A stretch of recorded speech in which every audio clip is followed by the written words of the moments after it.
Delhi border ਤੇ ਕਿਸਾਨਾਂ ਦਾ ਧਰਨਾ ਚੱਲ ਰਿਹਾ ਵਾ। ਬਹੁਤ ਸਾਰੇ ਕਲਾਕਾਰ ਇਸ ਧਰਨੇ ਦੇ ਵਿੱਚ ਸਮਰਥਨ ਦੇ ਰਹੇ ਨੇ। ਬਹੁਤ ਸਾਰੇ ਜਿਹੜੇ ਵਿਗਿਆਨਿਕ ਨੇ ਜਾਂ ਵਿਗਿਆਨੀ ਨੇ ਉਹ ਇੱਥੇ ਪਹੁੰਚ ਰਹੇ ਨੇ। ਸੋ स्वामी हर्षानंद जी ਇੱਥੇ ਪਹੁੰਚੇ ਨੇ, ਗੱਲਬਾਤ ਕਰ ਲੈਂਦੇ ਆ ਜਿਹੜੇ ਕਿ ਬੱਚੇ ਦੇ ਉੱਤੇ ਕੰਮ ਕਰਦੇ ਨੇ। ਸਰ ਤੁਸੀਂ ਅੱਜ ਧਰਨੇ ਸ਼ਾਮਲ ਹੋਏ ਹੋ, ਕੱਲ ਵੀ ਤੁਹਾਨੂੰ ਦੇਖਿਆ ਗਿਆ ਸੀ ਇੱਥੇ। ਕਿਸ ਤਰ੍ਹਾਂ ਦੇਖਦੇ ਹੋ ਇਸ ਕਿਸਾਨ ਅੰਦੋਲਨ ਨੂੰ? ਸਰਕਾਰ ਮੰਗਾਂ ਨਹੀਂ ਮੰਨ ਰਹੀ ਇਹਨਾਂ ਦੀਆਂ। भारत की आत्मा गांव में निवास करती है। इस देश में 6,32,000 गांव हैं। दुनिया की सारी वस्तुओं की कीमत बेचने वाले तय करते हैं। किसान की फसल की कीमत खरीदने वाला तय करता है। ये दृश्य बदलना है। अगर हमें भारत को विश्व का गुरु बनाना है तो बच्चों पे हमें फोकस करना पड़ेगा। उन्हें शरीर, प्राण और विचार के मध्य संतुलन बनाना सिखाना पड़ेगा। तो हर बच्चा सुप्त विवेकानंद को जगाएगा, बिल गेट्स बनेगा, सुंदर पिचाई बनेगा। देखो, ये मेरे पास एक छोटा सा बैग है, इसमें लैपटॉप आता है। मान लो एप्पल का लैपटॉप है, 1 लाख रुपए का होगा। उसको पूरा पढ़ने के बाद सुंदर पिचाई 1800 करोड़ रुपए कमा रहा है ईयरली, 5 करोड़ रुपए हर दिन। पूरी दुनिया को बदला जा सकता है। भारत की आत्मा किसान है। और किसान आज तक फुटबॉल की तरह इधर का उधर नाचता रहा है। सरकारें आती है जाती हैं। मैं किसी राजनीतिक दल का प्रचारक नहीं हूँ। मैं किसान के पक्ष में ये कहने आया हूँ कि 47 में ये देश आज़ाद हुआ, 73 सालों में वो अपना मिनिमम सपोर्ट प्राइस नहीं ले सका है। देश का किसान ऋण में जन्म ले रहा है, ऋण में पल रहा है, ऋण में मर रहा है। हम कब तक इस देश को इस तरह से कमज़ोर बना के रखेंगे? हमें अगर राष्ट्र को मजबूत बनाना है तो देश की बहुसंख्या आबादी जो कृषि आधारित है इनको मजबूत बनाना होगा। तो ये पवित्र संदेश लेके मैं आज इनके बीच आया हूँ और इनका मनोबल बढ़ाने के लिए आया हूँ।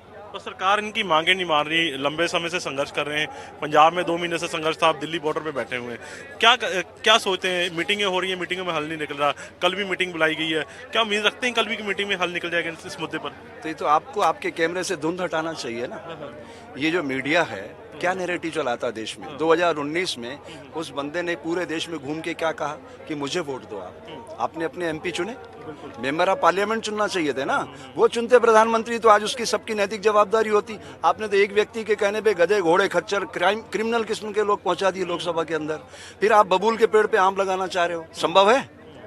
तो खुद को बदलना पड़ेगा। आपके वोट की शक्ति, जैसे मैं तो एक बात कहने आया हूँ, अगर मेरी बात पंजाब केसरी, मैं तो आपके जो संपादक थे वो कलम रुकेगी नहीं, झुकेगी नहीं, बिकेगी नहीं, पढ़ता रहता था मैं दफ्तर में जाके। तो आज मैं आपसे कहना चाहता हूँ, इसको, इस शब्द को कटने मत देना। भारतीय जनतंत्र का स्वरूप है जनता का, जनता से, जनता के लिए। जिस दिन ये वोटर्स मोबाइल पे वोट पे आ जाएगा और नोटा को प्रत्याशी का दर्जा, गारंटी करता हूँ इस देश का जो पंत प्रधान है ये और जो विपक्ष का नेता राहुल, नरेंद्र, ये जमानत भी नहीं बचा सकेंगे। जीतना तो बहुत वही ईवीएम पे आगे कि ईवीएम गलत? नहीं, ईवीएम गलत नहीं है भाई। ये फिर वही बात है, डिजिटल तकनीक के युग में आप जो है बैलगाड़ी के बेरिंग पे खड़े हो गए। अरे ड्रोन पे उड़ाओ ना, दुनिया के साथ कदम ताल करो। कहाँ बैलगाड़ी के बेरिंग पे लाके खड़े हो गए? ईवीएम पुराने जमाने का हो गया। मैं तो कह रहा हूँ मैं एडवांस टेक्निक की बात कर रहा हूँ। आप बच्चों पे काम करते हैं, अभी आप किसानों को मिले, बहुत सारे लाखों किसान बैठे हुए हैं। क्या देखा आपने कि सरकार इनकी बातें नहीं मान रही? ये किसान, आपको लगता है ना कि सही आंदोलन कर रहा है? कब तक भोले भाले बनकर अपना पेट कटाते रहोगे? कर्जे की मैली चादर को कब तक तुम धुलवाते रहोगे?